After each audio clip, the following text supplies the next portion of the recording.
Welcome to AK Anime Explainer. Today is explanation of Soul Land 3, Legend of the Dragon King Part 101. Without any delay, start explanation. Apart from nighttime, when they retired, the curtain dividing the room was kept open. Xu Lixi swept his gaze from Tang Wulin and Xie Xie on the left to Ji Yu and Xu Xiaoyan on the right, surprise painting his face. Why you guys are rooming together? The two girls immediately blushed crimson, glaring at him once they recovered themselves. Tang Wulin pointed at the curtain dividing the room. It's not what you're thinking. We're sharing this room because the living conditions for working students aren't good. Xu Lixi nodded in understanding. You really surprised me when you called me the other day. I never expected you to join Shrek, and even become a working student. Congratulations. Also, don't worry about how fat I've gotten. I just ate something I shouldn't have eaten, which made me inflate like a balloon. Tang Wulin had decided on Xu Lixi for their seventh man a few days prior. Considering the utility of Xu Lixi's martial soul, there was no better choice. As an inner court student, Xu Lixi could be counted on for his abilities as a food-type soul master. Having tasted Xu Lixi's buns in the past, Tang Wulin was aware of their incredible effects.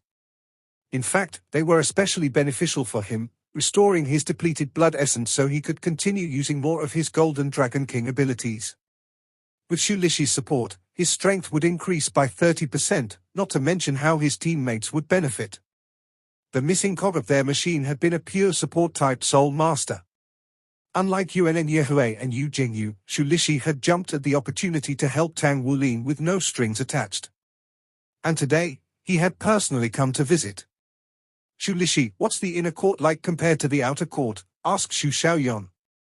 Xu Lixi awkwardly scratched his head at the question. It's not really that different. The teachers are just stricter. Things are slightly relaxed for me though, since I have a food-type martial soul. The only thing it have to focus on is cultivating soul power every day. That's about it. His mouth suddenly widened as he clapped once. Oh yeah, I heard the inner court is being reformed soon. I'm not too clear on the details though. With how low my cultivation base is, there's a good chance I'll be kicked into the outer court. It looks like the inner court might change their acceptance requirement to battle armor masters from now on. Honestly, I'm not sure what to do. You're coming to the outer court? Tang Wulin's eyes lit up. Xu Lixi was about their age, so if he were to enter the outer court, there was a high possibility he would join the first grade. Which was great, as there was no one who liked Xu Lixi's martial soul more than Tang Wulin. Xu Lixi chuckled. I don't know yet. Anyway, did you say you guys are going to do the tower attack? Have you decided a time yet? I've already freed up my schedule on our day off, so just give me a call and I'll come running. Xu Xiaoyan was touched by his sincerity. Thank you. I can't thank you enough for agreeing to help me. Don't worry about it. I didn't have anything planned anyway. He blushed when he saw Xu Xiaoyan's teary-eyed expression, doing his best to hide his bashfulness. All right, let's go eat then. Lixi, I'll treat you to dinner. Due to how fat he was, Xu Lixi's eyes were normally crescents, but at the mention of food, they opened wide. He vigorously nodded, rows of fat from his chin rippling. Yeah. Let's go. You know, I still can't forget the taste of that baked fish. It was so good. Xie Xie slapped his forehead. These two really are a pair of gluttons. The closer they got to their destination, the more apprehension crept into his heart, causing sweat to drench his back.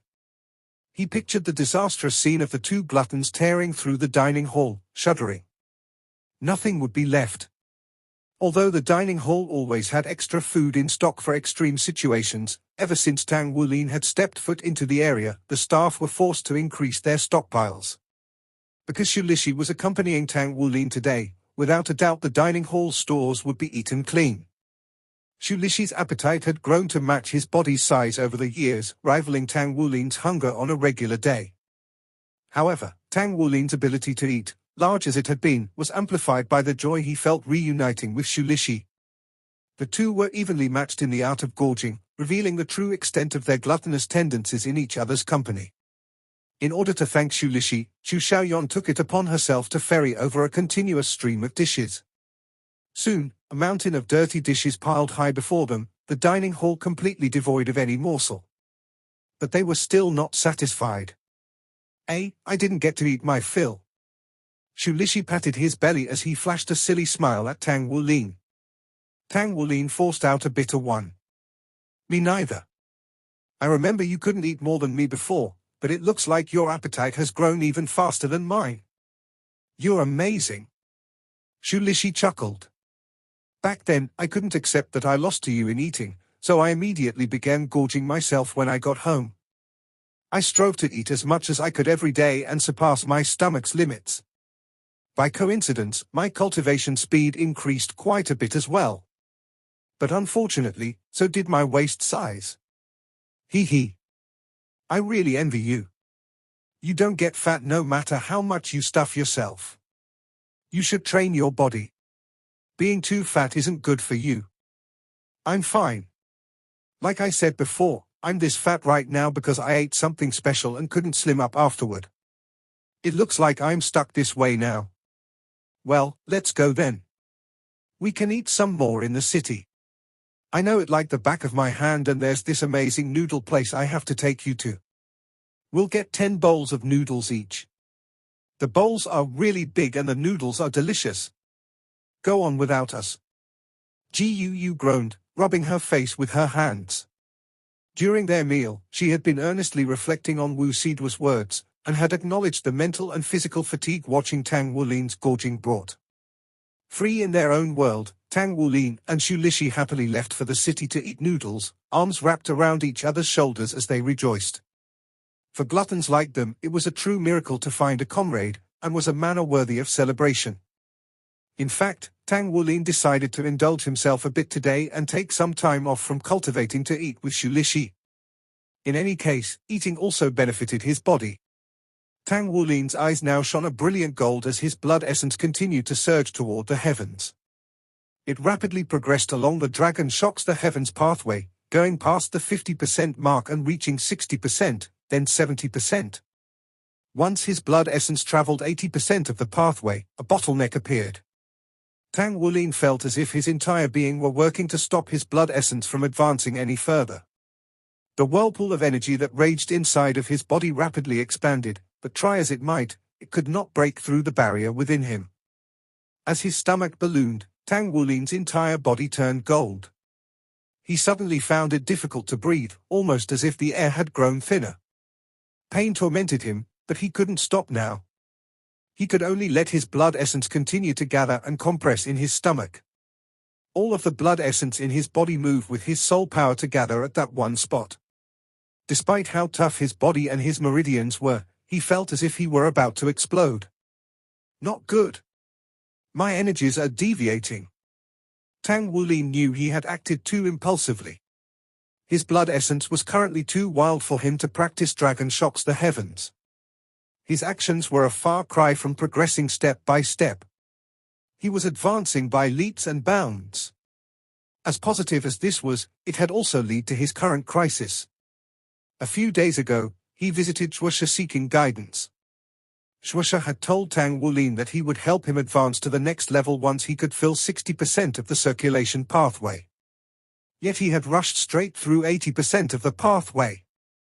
He had yet to learn what to do from here and now faced a fatal problem. If his energies completely deviated, he truly would explode. Fool! A voice suddenly resounded in his mind. Reversing the flow of your blood essence is indeed a way to refine both your viscera and meridians, but you were too hasty. You are nowhere near ready to break through. Divert some of the energy to your spirit soul. It was the voice of old Tang. Once again, he appeared at a critical time to save Tang Wulin. Spirit soul? That's right. I have gold light. At his bidding, gold light slithered out of Tang Wulin's body and coiled around his torso. Gold light gently absorbed a portion of Tang Wulin's blood essence, thin threads of gold leaving him and entering the snake. Tang Wulin's body quickly returned to normal, and he was no longer in danger of cultivation deviation. If his raging blood essence had broken past his meridians and moved on to attack his viscera, his life would have been in danger. Now, however, his blood essence gradually calmed to the point that he could once again control its flow and direct it throughout his body. Warmth washed over him, soothing his pain as everything returned to normal. "Don't be so impatient next time," old Tang said sternly. "Take your time and slowly improve your body. It is a marvelous treasure, one you must care for by progressing one step at a time. Only by advancing at a steady pace will you be able to endure." With the danger averted, Tang Wulin drifted into a deep meditative state. The sun was rising from the horizon when he awoke, and his body was damp dew. He noticed that his senses were sharper than before. The life force of the grove surrounding flora seemed to linger around him, and he could hear the voices of the plants more clearly than before. Immediately after that, he sensed the presence of someone nearby. He could even discern their steady breathing. He turned to that person. A short distance away from Tang Wulin, still wearing her school uniform, Ji Yu sat at the base of a tree. Her legs were oriented to her side, her eyes were closed, and her long eyelashes were wet with dew. Soft morning light washed over her, bathing her in breathtaking radiance. Although he had never considered her particularly beautiful in the past, at this moment the sight of Ji Yu seized Tang Wulin's heart. He stared at her in a daze, burning this scene into his mind. Then Ji Yu's voice snapped him out of his reverie. "You're awake, I see," she said. She slowly opened her eyes, meeting his gaze with a warm smile as she stretched her body. "Why were you sleeping here?" Tang Wulin asked. "You didn't come back to the dorm no matter how late it got, so I came here looking for you. When I saw that you were deep in meditation, I didn't want to disturb you, so I went to sleep." She spoke as if this was just the natural thing to do. Tang Wulin walked over to her and ruffled her hair. "Let's go then. It's time for breakfast." He wanted to thank her, but for some reason he couldn't comprehend. He didn't want to say the words. After they returned to the dorm, Tang Wulin broke from his daily routine and didn't practice his purple demon eyes. Instead, he quickly washed up, ate breakfast, went to class, then had lunch when class is finished. After lunch, Ji Yu left for the Spirit Pagoda while the others practiced their professions. It was a normal, busy day for them. By the time evening fell, Ji Yu returned, and she brought good news with her. The Spirit Pagoda had granted them a second quota. "Wow! The Spirit Pagoda is so generous." Xie was beaming as he gave a thumbs up. His bruised face had almost completely healed. With Yuan Yehue's condition fulfilled, they could now count her as a comrade in the tower attack and were all the more confident because of it. "I'll let her know then," Tang Wulin said. "Tomorrow's our day off, so what time do you guys want to go?" Ji Yu thought for a moment before answering. "Going too early would be bad, so how about after breakfast?" "Sounds good to me," Tang Wulin replied. Xu Xiaoyan quietly clenched her fists, her eyes shining with determination. Her friends rarely spoke words of encouragement to her. They encouraged her with their actions instead. She understood that she was the weakest member of their team, the one most likely to be expelled. While Xie might not be as strong as Ji Yu or Tang Wulin, he still had twin martial souls and could hold his own in battle. Xu Xiaoyan and her Star Wheel Ice Staff, however, were only useful at night. "I have to do this no matter what. I can't drag my friends down." Sun with rays. Clouds filled the sky the next morning, their shadows painting the city in bleak colors. In spite of this, the working student dormitory was as lively as ever. Everyone gathered together after eating breakfast. The plump Xu Lixi instantly grabbed Yu Zhengyu and Yuan Yehue's attention. Twice as wide as an ordinary person, he was simply too large to overlook. Yuan Yehue stood off to the side, away from the rest of the group, and especially Yu Zhengyu. On the other hand, Yu Zhengyu stood beside Tang Wulin, whispering into his ear. Xu Xiaoan was nervous as she stood there waiting for everyone else. Ji Yu, however, was the very definition of serenity. Xie looked almost as anxious as Xu Xiaoyan, but for a completely different reason. He occasionally snuck glances at Yuan Yehue, but never drummed up the courage to walk over to her. He was afraid of being beaten to a pulp. Tang Wulin clapped his hands twice, attracting everyone's attention. All right. Since everyone is here now, let's get ready to go. First thing we need to do is plan our approach to the tower attack today. Does anyone have any suggestions? Tang Wulin looked at Yuan and Yehui. She was the strongest of them all and wasn't a member of Tang Wulin's usual team. Yuan and Yehui shook her head. I don't have any. I'll do whatever you tell me to do. You guys just need to help me continue climbing the tower after Xu Xiaoyan gets her spirit soul. No problem. Tang Wulin turned to Yu Jingyu. How about you? Considering how strong they were, both Yuan and Yehui and Yu Jingyu had the qualifications to take over as leader. Before Yu Jingyu could say a single word, Yuan and Yehui cut in. I'll take orders from anyone but him. Yu Jingyu glared at her. Just as he was about to retort, however, Tang Wulin pulled him to the side and whispered into his ear. Yuan and Yehui's cheeks reddened a bit at the sight, then she averted her gaze. Yu Jingyu suppressed his pride and snorted. Fine. Wulin, you take command. Aren't you the captain of your team anyway? This matter concerns your team, so I'll just do as I'm told. Tang Wulin smiled and nodded.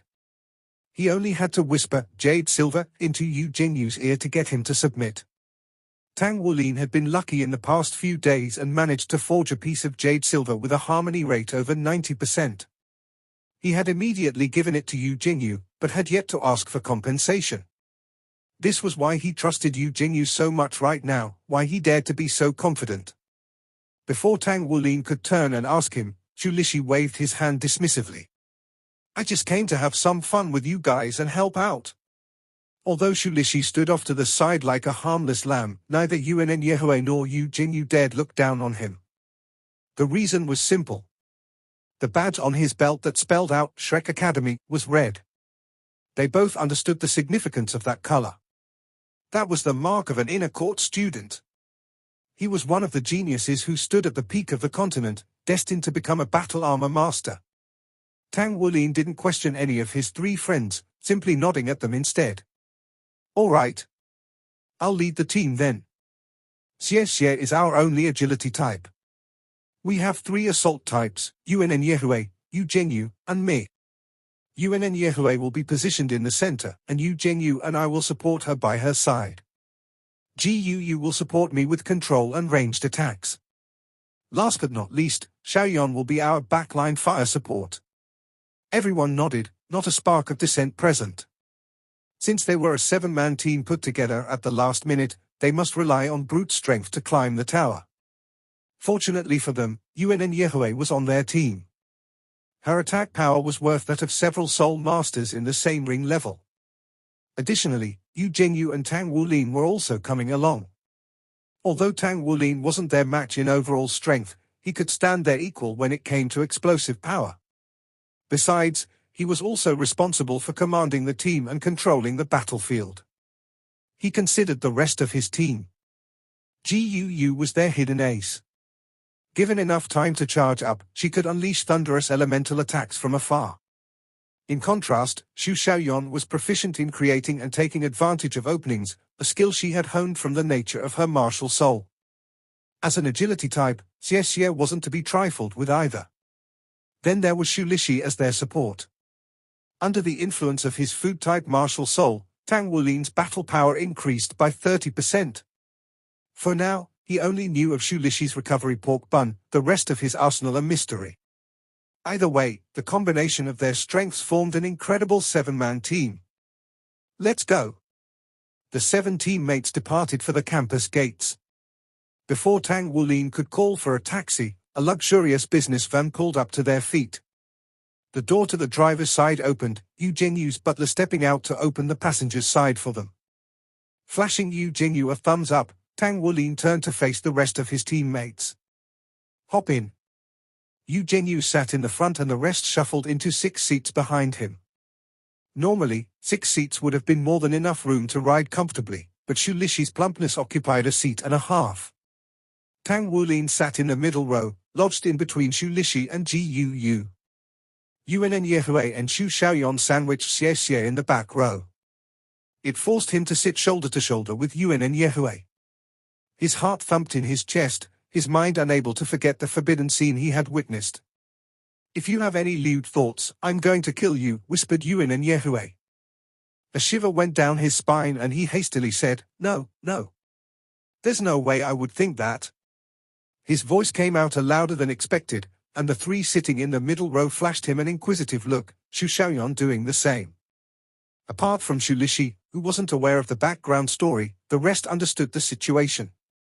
All eyes on her, Yuan and Yehue immediately flushed crimson. She was still dressed in a male uniform, her masterful makeup skills masking her blush. Xie Xie blanched. 2 fingers pinched his thigh, rotating the flesh a full 180 degrees. He covered his own mouth to prevent himself from screaming in pain. Everyone watched him with helpless smiles, not a single person speaking up in his defense. In truth, he wasn't the only one embarrassed. Tang Wulin found himself in a similarly awkward situation. Xu Lixi was simply too fat. His excessive size forced Tang Wulin toward Gu, pushing him against her. But this wasn't enough to offset Xu Lixi's body mass. Gu had no choice but to angle her body and lean toward the window, no choice but to sit on Tang Wulin's thigh. There were occasional bumps as the van sped down the road, rocking those within it. As their positions moved with each bump, Tang Wulin and Gu's faces began to flush. The tender warmth of flesh against flesh ferried heat to their cheeks, awkwardness filling the air between them. But there was nothing they could do. They couldn't adjust their seating arrangements while the van was in motion. As a last-ditch effort, Tang Wulin tried to push back into Xu Lixi, but the fat refused to budge. Tang Wulin could feel the beat of his heart, the dryness of his mouth, and the butterflies fluttering about in his stomach. Never had he felt this way before. He was only 13 years old, at the start of puberty. He was still ignorant of the matters between boys and girls. All he could do was sit straight as an arrow, trying his best to avoid eye contact with Gu. Soon they left the inner city, speeding toward the iconic Spirit Pagoda headquarters. All was quiet within the van.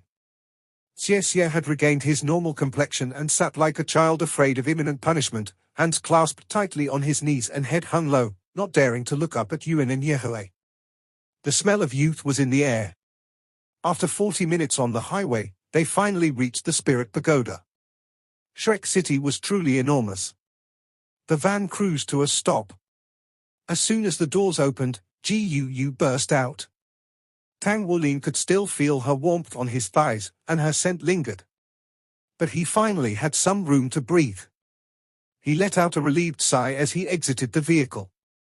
The Spirit Pagoda stood right before him. He had to crane his neck just to take in its entire magnificence. Even so, he could not see the top of the pagoda. The upper half of the building pierced through the clouds, only its silhouette vaguely discernible from that point onward. It was a surreal image for him. Following his actions, the others disembarked one after the other. Those who were visiting the Spirit Pagoda headquarters for the first time were similarly caught in a state of awe. This was a location of absolute authority on the continent. All in all, Shrek City was the greatest city on the continent because of 2 main reasons, Shrek Academy and the Spirit Pagoda headquarters. If the 2 great organizations combined forces, even the Federation could only tremble before them. Shrek City was highly autonomous. Apart from the region surrounding the Spirit Pagoda headquarters, the entire city was solely self-governed. The Spirit Pagoda, on the other hand, was far more influential. It maintained a good, cooperative relationship with both the Federation and Shrek Academy. The Spirit Pagoda's council had wisely chosen to abstain from politics and to not control any soul masters. 36 members made up the entire core council. Not only that, it was run differently from the way large clans and other organizations were operated. Furthermore, some of the council members were sent by the Federation. Although numerous soul masters joined the Spirit Pagoda, the core of the forces under its command numbered less than 3,000. Coupled with the advancement of soul technology, these soul masters were no threat to the Federation. As such, the Federation and the Spirit Pagoda shared an amicable relationship. The Spirit Pagoda's founder, Spirit Aisdol or Huiyuhao, founded the council system that allowed the Spirit Pagoda to persist for 10,000 years. And now it stood as one of the continent's greatest powers. No one knew how deep Shrek Academy's foundation ran, and the Spirit Pagoda's wealth and number of masters were anyone's guess. This video will end here. Like video and subscribe to my channel.